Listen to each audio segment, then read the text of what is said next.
Obrigado pelo convite. É sempre uma honra fazer parte do programa. Bom, o que a gente vê é que as intenções do Bolsonaro são infinitamente superiores do que a sua capacidade de ação, né? Não por acaso o Alexandre de Moraes nomeou essa, essa descrição, né, como um plano Tabajara, um golpe Tabajara, literalmente, né? Isso mostra o clima também, né, que atinge o corpo, né, de parlamentares que gira em torno de Bolsonaro, né? E o Duval acaba revelando, né, de alguma forma, um certo incômodo. Eu nem diria, enfim, por conta da pressão que ele sofreu do próprio Bolsonaro, mas das implicações que ele poderia ter caso houvesse de fato um golpe bem sucedido. Difícil de acreditar partindo dos bolsonaristas, né? Ou seja, mais incompetência do que qualquer outra coisa.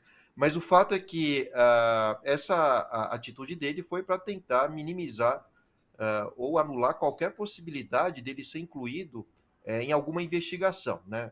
Nós vimos o Silveira sendo preso ontem e outras ordens de prisão poderão surgir, né? O ex-secretário de Segurança do Distrito Federal e ex-ministro da Justiça também está preso, e à medida que as investigações forem avançando, a tendência é que isso vai escalando, né, rumo acima em direção ao Bolsonaro, né? Essa é a grande questão, né? Nós vimos ontem o Bolsonaro fazendo mais declarações dizendo que legalmente ele tem direito à cidadania italiana, não há um acordo de extradição entre os dois países, e me parece que essa pode ser uma possibilidade, né, do Bolsonaro, né, permanecer fora do país por tempo indeterminado, se não para sempre. Mas é certo que, caso as investigações avancem e culpabilizem o Bolsonaro, talvez em alguma viagem medíocre, idiota, Disney ou qualquer coisa do tipo, ele seja pego, né, a algum outro país europeu, pela Interpol, alguma coisa do tipo, né?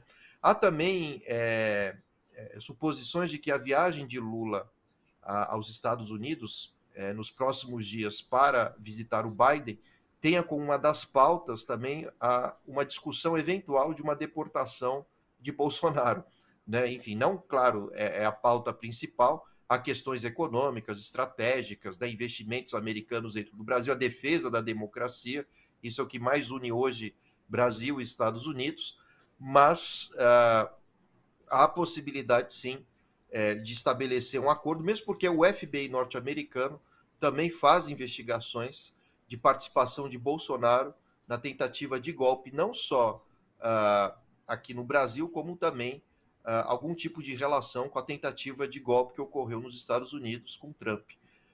Mesmo porque existem tanto intelectuais quanto também investimentos, né, nos dois golpes que surgiram da mesma fonte, né? Trata-se de uma estratégia que atravessa o mundo afora e que surgiu de governos conservadores norte-americanos através da figura de Gene Sharp, que foi intelectual 3 vezes indicado ao Prêmio Nobel da Paz pelos Estados Unidos, nunca foi bem sucedido, mas o que ele de fato deseja é criar aquilo que hoje a gente chama de guerra híbrida, né? Não golpes militares com o exército na rua, mas contaminar parte da população com visões negacionistas, falsos princípios de liberdade de expressão, visões conservadoras ao lado de grupos fundamentalistas religiosos e roubando símbolos nacionais. E o ponto culminante é a contestação do resultado das eleições e até mesmo uma tentativa de golpe civil.